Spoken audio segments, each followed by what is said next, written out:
ब्रह्मा जी से देव गुरु बृहस्पति ने नवरात्रि के व्रत की कथा और पूर्व समय में इस व्रत को किसने किया उसकी कथा सुनाने का निवेदन किया।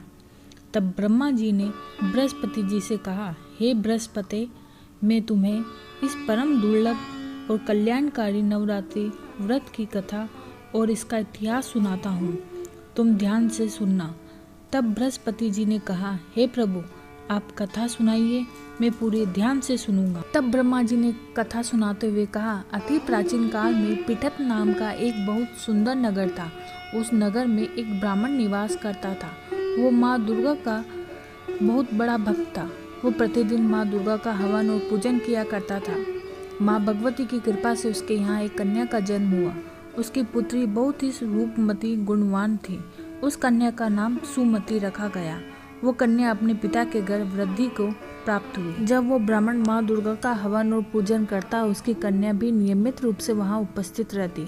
यह देखकर उस ब्राह्मण को बहुत प्रसन्नता हुई। एक दिन वो कन्या अपनी सखियों के साथ खेलने में इतनी मग्न हो गई कि उसे यह ध्यान ही नहीं रहा कि उसे हवन और पूजन के लिए घर पहुँचना है। अपनी पुत्री को हवन पूजन के लिए न आया देखकर उस ब्राह्मण को बहुत क्रोध आया। जब उसकी पुत्री सुमति घर आई तो उसे अपने पिता के क्रोध का सामना करना पड़ा। उस ब्राह्मण ने क्रोधवश अपनी पुत्री से कहा, तूने मेरी पुत्री होकर पूजन नियम तोड़कर बहुत बड़ा अपराध किया है। तुझे इसका परिणाम भुगतना होगा। मैं तेरा विवाह एक निर्धन कोढ़ी से कराऊंगा।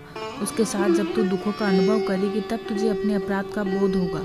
अपने पिता की ऐसी बातें सुनकर सुमति ने अपने पिता से कहा, पिताजी, मैं आपकी बेटी हूँ और आपके अधीन हूँ। आप जो चाहे निर्णय ले सकते हैं। मेरे भाग्य में जो होगा मुझे वही मिलेगा। मनुष्य तो बहुत कुछ चाहता है और सोचता है, परंतु उसे वही मिलता है जो आपके भाग्य में होता है। मनुष्य को अपने कर्मों के अनुसार फल मिलता है। मनुष्य के वश में सिर्फ कर्म करना होता है, उसका फल ईश्वर के अधीन है।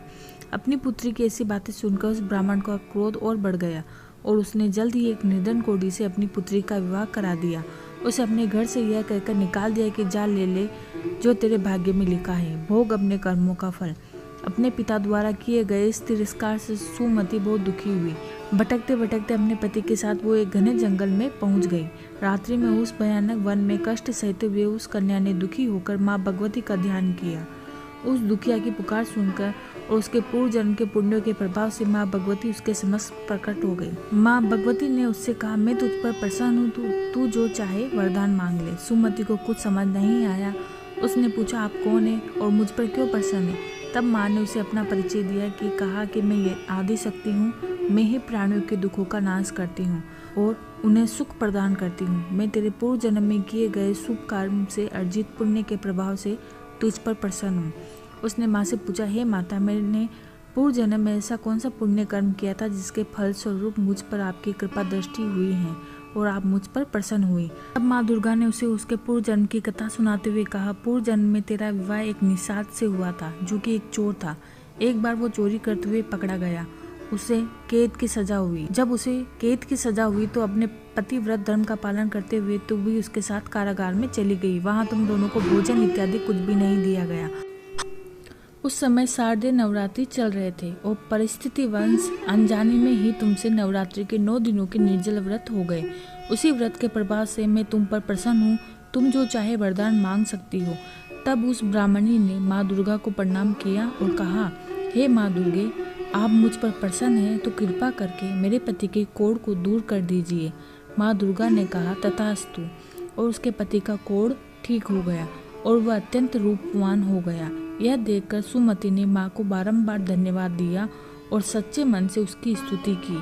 उसके भक्ति युक्त वचन सुनकर माँ दुर्गा ने प्रसन्न होकर उसे पुत्रवती होने का आशीर्वाद दिया और कहा, हे पुत्री, तुझे शीघ्र ही एक पुत्र प्राप्त होगा जो बहुत ही बुद्धिमान, धनवान, कीर्तिवान और जितेंद्रिय होगा। तुम उसका नाम उद्यालक रखना। माँ दुर्गा के आशीर्वाद को सुनकर सुमति की आंखों में अश्रु बहने लगे। उसने कहा, हे माँ, मैं तो इस भयानक वन में अपने कोढ़ी पति के साथ अपने दुर्भाग्य को कोस रही थी। आपकी कृपा से मेरे दुखों का नाश हो गया है। इस विपत्ति के सागर से आपने ही मुझे निकाला है। तब माँ दुर्गा ने उससे कहा, हे पुत्री, अभी तो मुझसे और भी वरदान मांग सकती है, जो चाहे मांग ले। तब सुमति ने कहा, हे माँ, यदि आप मुझ पर प्रसन्न हो और मुझे मनोवांछित वर देना चाहती हो तो मुझे अपनी भक्ति प्रदान करो। मुझे नवरात्रि के व्रत एवं पूजन की विधि बताइए जिसके पालन करने पर आप प्रसन्न होते हैं। मुझे उसकी विधि और फल पूरे विस्तार से बताइए। तब माँ दुर्गा ने सुमति को कहा, हे पुत्री, मनुष्य के समस्त पापों का नाश करने वाली नवरात्रि के व्रत का महात्म्य एवं पूजन की विधि मैं तुमसे कहती हूँ। तुम ध्यान से सुनना। इस व्रत का पालन करने से मनुष्य समस्त पापों से छूटकर मोक्ष को प्राप्त करता है। शारदीय नवरात्रि आश्विन मास के शुक्ल पक्ष में आने वाली नवरात्रि को लेकर पूरे 9 दिनों तक विधि विधान से मेरे 9 स्वरूपों का पूजन करो। 9 दिनों तक उपवास करें। यदि उपवास नहीं कर सकते हैं तो एक समय भोजन कर सकते हैं। योग्य ब्राह्मण से विधि विधान के साथ घट स्थापना कराएं। पूरे 9 दिन तक मिट्टी में बोए जौ को जल से सींचे। प्रतिदिन महाकाली, महालक्ष्मी और महासरस्वती की मूर्तियां रखकर विधि विधान से पूजा अर्चना करें। पूजन में अर्घ का विशेष महत्व है। भिन्न भिन्न सामग्री से अर्घ देने के अलग अलग फल प्राप्त होते हैं। जैसे बिजूरा के फूल से अर्घ देने पर रूप की प्राप्त होता है। जायफल से अर्घ देने से यश और कीर्ति प्राप्त होती है। दाग से अर्घ देने पर कार्य सिद्ध होता है। आंवले से अर्घ देने से सुख की प्राप्ति होती है। केले से अर्घ देने से आभूषणों की प्राप्ति होती है। फलों से अर्घ देने के बाद विधि पूर्वक हवन करें। घी, गेहूं, खांड, शहद, तिल, जौ, बिंब, नारियल, डाक और कदम से हवन करें। गेहूं से हवन करने से लक्ष्मी की प्राप्ति होती है। खीर और चंपा के फूलों से हवन करने से धन की प्राप्ति होती है। चंपा के पत्तों से हवन करने से तेज और सुख की प्राप्ति होती है। आंवले से हवन करने से यश और कीर्ति की प्राप्ति होती है। केले से हवन करने से पुत्र की प्राप्ति होती है। कमल से हवन करने से राज के सम्मान मिलता है। दाग से हवन करने से सुख संपत्ति की प्राप्ति होती है। खांड, घी, नारियल, शहद, जौ और तिल के हवन करने से मनोवांछित फल की प्राप्ति होती है। हवन कराने वाले आचार्य का पूर्ण आदर सत्कार करें। यथासंभव दक्षिणा देकर उन्हें संतुष्ट करें। इस परम दुर्लभ व्रत का पालन पूरी श्रद्धा, भक्ति और विधि विधान से करने से मनुष्य के समस्त मनोरथ पूर्ण होते हैं। नवरात्रि के 9 दिनों में दान करने से उसका पुण्य कई गुना अधिक हो जाता है।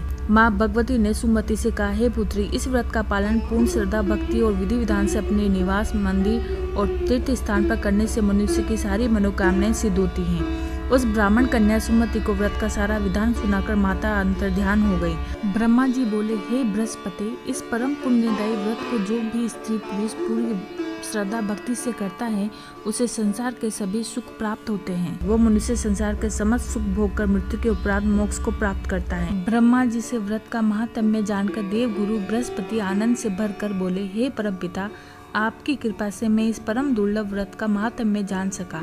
यह मेरे लिए अमृत के समान है। इसको सुनकर मैं धन्य हो गया। देव गुरु बृहस्पति के ऐसे वचन सुनकर ब्रह्मा जी बोले, हे बृहस्पति, तुमने प्राणियों के कल्याण हेतु इस दिव्य व्रत को पूछा, तुम धन्य हो। बोलो अम्बे मात की जय, बोलो दुर्गा मैया की